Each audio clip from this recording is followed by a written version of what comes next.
Okay, this is our third lecture, and we're going to be talking about the fundamentals of microeconomics, namely supply and demand. For those of you who recall what happened in the last major, well, actually in the 1990s, major campaigns with regard to the presidency, the motto of the Clinton campaign was, "It's the economy, stupid." And what's going to drive the election results is how well the economy is doing. And here, the fundamentals of how well the economy is doing depends upon supply and demand conditions within the economy. And it turns out that today and this evening, there's going to be a State of the Union message by President Obama, and he too is once again going to shine the spotlight on the economy. And the question is, how well is the economy going to do between here and the election day?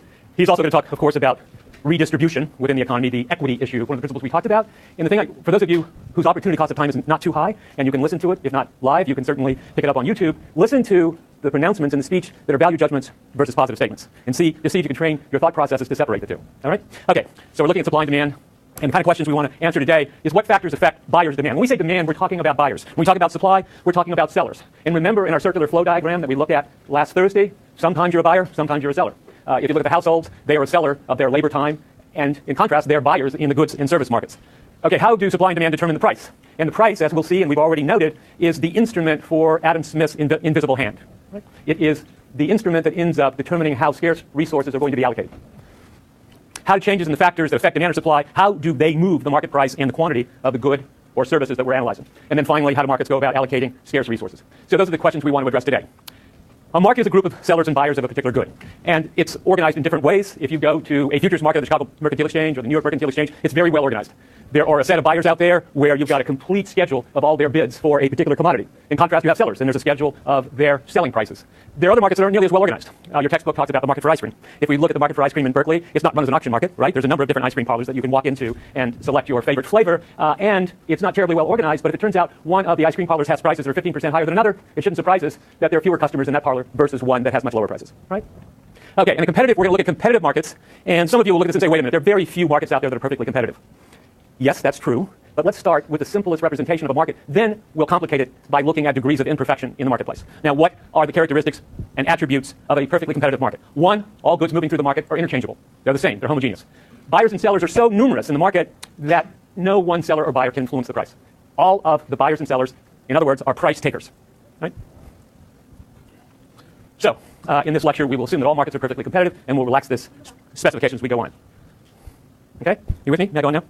Pardon? Yeah. Okay. All right, demand. The quantity demanded of any good is the amount that all the buyers are willing and able to purchase.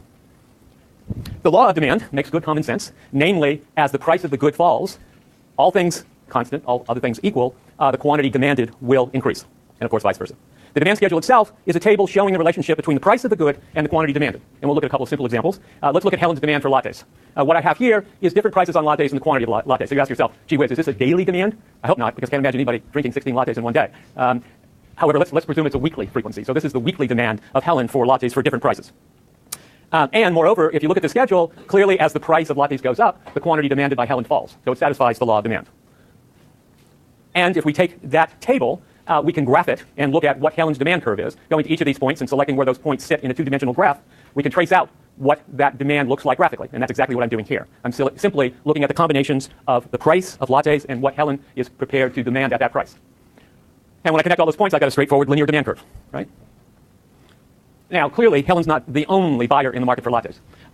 And we want to recognize that there are a host of other buyers, and if we want to look at the total demand, we're going to have to evaluate all other buyers that have some taste or preference for lattes. Here, we're going to look just at Helen and Ken. And we're going to look at how we go about determining if the marketplace only included these two buyers, what would the market demand look like? Here's Helen's schedule, which we've already specified and reviewed in prior slides. Here's Ken's quantity demanded for those same prices.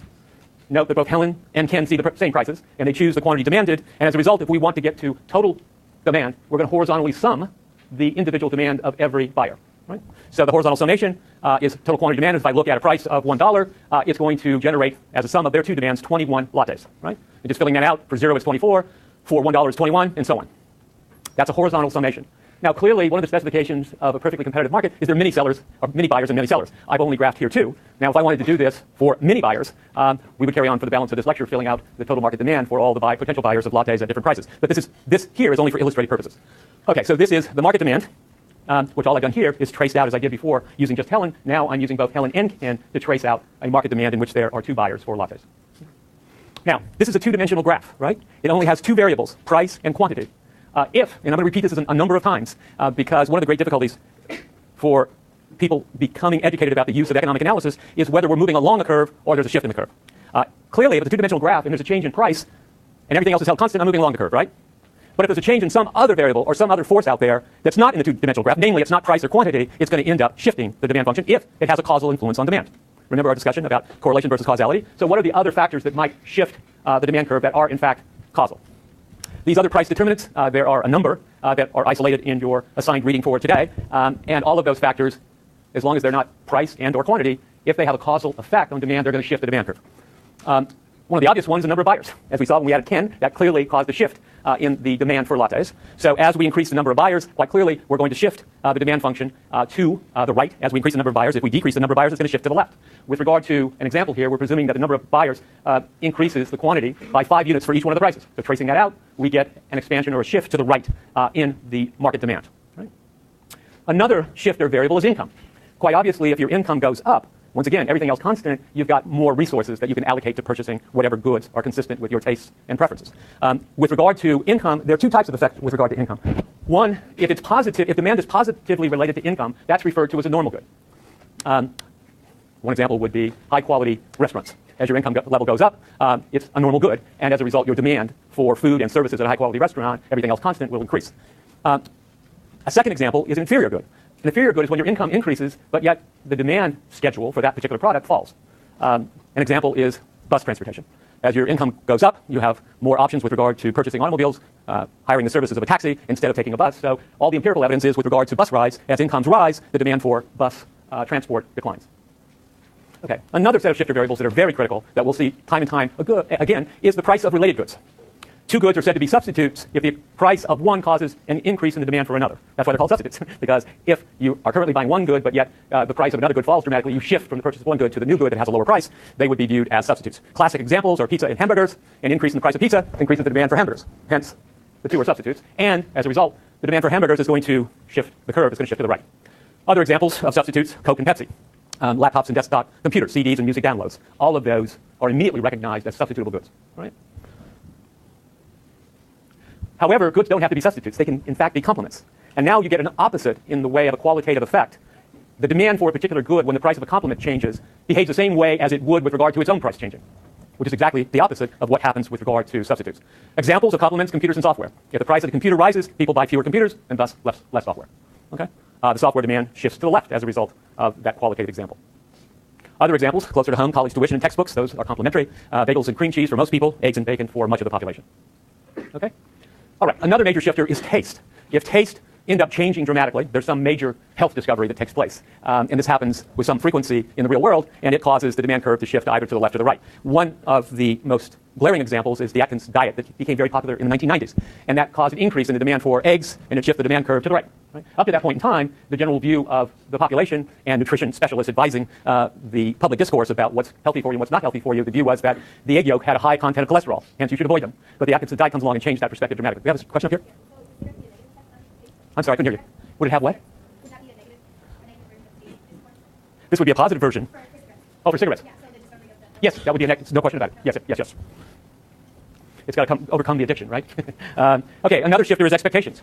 Expectations influence consumers' buying decisions. When you're all about to finish the last semester in the pursuit of your bachelor's degree, and you have a job that's waiting for you, and your income is going to go up dramatically once you take that job, will your consumption behavior change? Knowing that your income is going to be much higher 3 or 4 months from now, will you start to buy higher quality items? Instead of going to McDonald's, you end up going to Rivoli or someplace, right? Because you know your income is going to rise, and as a result, you can handle that higher expense. Examples, if people expect their incomes to rise, their demand for meals at expensive restaurants may increase now. Right? People begin to worry about job security, their demand for new autos may fall dramatically, or housing may fall. In fact, we saw that with the so-called Great Recession in 2007 through 2009, where people actually changed their willingness to purchase expensive durable items like automobiles or houses. Okay, to summarize then, what are the various variables that influence buyers, or those individuals that are behind these demand schedules that we're looking at? One, if it's a change in price, then it's just a movement along the demand curve. If we change the number of buyers, it shifts the demand curve in the same direction as the number of buyers increases or decreases. Income shifts the demand curve. Once again, it can be positive or negative. It can cause an outward shift or it can cause an inward shift, depending. If it's an inferior good, it's going to be an inward shift. If it's a normal good, it's going to be an outward shift. Prices of related goods, and here we've looked at both substitutes and complements, and tastes certainly shift the demand curve, and then expectations. Right?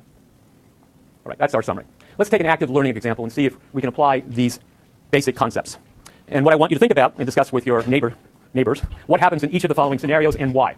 The price of iPods falls. What we expect to happen. B, the price of music downloads fall. What will we expect to happen? And C, the price of CDs fall.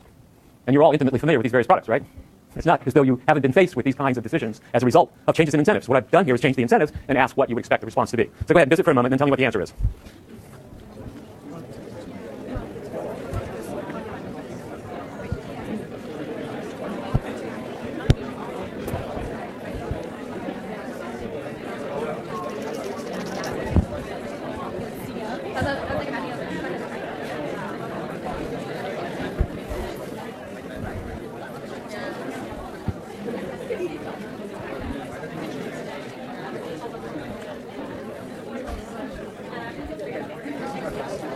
Okay, let's take the first one, the price of downloads. A volunteer? Anybody want to explain to me what's going to happen here and why? Hey, what about you with the dog hat on? Why? Because of what? What's complimentary? Yes. So, everybody agree with that? Anybody disagree? All right, let's look at the first one. Price of iPods fall. And he's dead right. Turns out that they are complements, and the price has fallen, not risen. And when it's fallen, it shifts the curve for music downloads to the right. Now, if the opposite had happened, the shift would have occurred in the opposite direction, right? Okay, what about the second example? Coming back to B. The price of music downloads falls. Yes? Yes. And that is one in which one of the variables on the two-dimensional graph is changing. Hence, you don't have to look at a shift in the demand equation or curve. All you have to do is look at how far you're going to move along that curve, right? What about the third? The price of CDs falls. Yes? They're substitutes, exactly. So I don't have to make these learning examples more difficult. Okay, the price of CDs falls as, what was your name? I'm sorry? What was the first name? Leon. In any event, the price of CDs falls. It's just that music downloads to the left, right? All right, let's turn to supply. And you'll see great symmetry here, at least mechanically. The symmetry will be the same. Either we're going to be moving along the supply curve or there's going to be various variables that shift the supply curve. But keep the following in mind. The sellers are being driven by much different forces. What they care about is their cost, what costs they're going to incur to provide goods to the marketplace, and what kind of revenues they're going to generate or profits that they're going to generate. So the variables or forces influencing their behavior is much different than it is on the demand side. Question? I'm sorry, say again?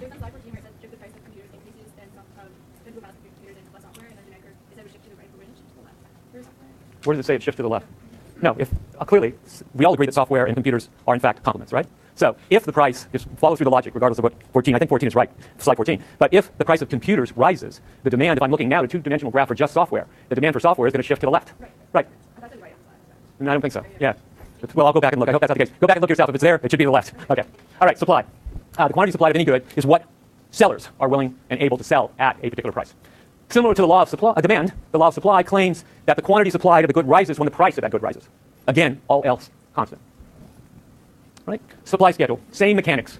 We can look at a table showing the relationship between the price of the good and the quantity supplied. And now I'm going to take the other side of the Helen and Ken marketplace and look at the supply of lattes. All right? And here we'll look at Starbucks, which is sprinkled all over the country and globally. And what I've got here is the price of lattes and the quantity that Starbucks is prepared to offer at each one of those prices. And clearly, the law of supply holds, namely, as prices go up, the willingness of Starbucks to offer more lattes increases. All right? Okay, going through, once again, mapping the table to the graph. I just go through and find each one of those points on the graph. And now we've got an upward sloping curve, which is linear. And we can go on and look at what happens when we increase the number of sellers in the marketplace. And once again, it's going to be a horizontal summation, because what we're doing is fixing the price and seeing what the quantity is that each of the sellers is prepared to offer to the market at a given price. Right? Okay. It's the sum of the quantities by each seller in the market at each price. Now we're going to add a new latte supplier or seller, Jitters. They're the only two sellers in the market. We already know Starbucks' schedule, and now we'll add this additional schedule, do a horizontal summation to get the total market quantity. And as before, at each price, we'll sum, do a horizontal summation. At a price of $2, what these two